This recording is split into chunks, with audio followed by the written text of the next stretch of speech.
আসসালামু আলাইকুম ওয়া রাহমাতুল্লাহি ওয়া বারাকাতুহু। প্রিয় দর্শক শ্রোতা, আজ আমি আপনাদের সঙ্গে অবাক করা দুটি আমল শেয়ার করব, যে আমলের ব্যাপারে হুজুর পাক সাল্লাল্লাহু আলাইহি ওয়াসাল্লাম অনেক বড় ফজিলত বর্ণনা করেছেন। যেরকমভাবে একটি উদাহরণ দিই, দুনিয়ার মধ্যে আপনি এক কোম্পানিতে চাকরি করেন এবং সেখানে 8 ঘন্টা ডিউটি করে আপনি 15,000 টাকা পান, এবং সেখান থেকে যদি সেই কোম্পানির মালিক যদি ঘোষণা করে যে ওভার টাইম 1 ঘন্টা যদি কাজ করে তাহলে তাকে আর 5,000 টাকা বাড়তি দেওয়া হবে, 20,000 টাকা তাকে দেওয়া হবে। তাহলে আমি মনে করি এই পৃথিবীতে কোনো হতভাগা এই সুযোগ হাতছাড়া করবে না। অতএব আল্লাহ রসুল সাল্লাল্লাহু আলাইহি সাল্লামের এই দুটি আমল যদি আপনি করতে পারেন বাড়তি ফজরের নামাজের পরে এবং মাগরিবের নামাজের পরে, তাহলে আল্লাহ রসুল সাল্লাল্লাহু আলাইহি সাল্লাম অনেক বড় ফজিলত বর্ণনা করেছেন।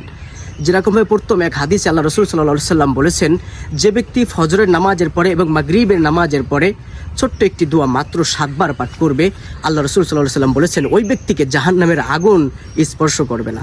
অতএব যে ব্যক্তিকে জাহান্নামের আগুন স্পর্শ করবে না, অবশ্যই সে জান্নাতি হবে, জান্নাতে প্রবেশ করবে।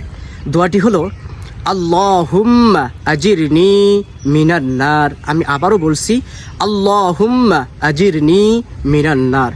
দ্বিতীয় হাদিসে আল্লাহ রসুল সাল্লাল্লাহু আলাইহি সাল্লাম বলেছেন, যে ব্যক্তি ফজরের নামাজের পরে এবং মাগরিবের নামাজের পরে একটি দোয়া মাত্র 3 বার পাঠ করবে, আল্লাহ রসুল সাল্লাল্লাহু আলাইহি সাল্লাম বলেছেন কাল কিয়ামতের ওই কঠিন বিচারের দিন আল্লাহ তাআলা সেই ব্যক্তিকে সন্তুষ্ট করা নিজের উপরে দায়িত্ব হিসেবে গ্রহণ করেছেন। অর্থাৎ আল্লাহ তাআলা সেই ব্যক্তির উপরে খুশি হবেন এবং সেটা নিজের উপরে দায়িত্ব হিসাবে গ্রহণ করেছেন।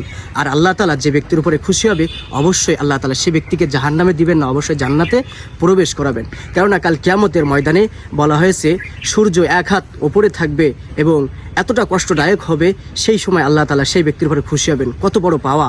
অর্থাৎ সকলে এই আমলটি করার চেষ্টা করবেন আর অপর ভাইকে শেয়ার করে জানিয়ে দেবেন, যাতে আল্লাহ তাআলা সেই ব্যক্তিকে এই ফজিলতপূর্ণ এবং এই ফজিলতের অধিকারী তাকে করতে পারে।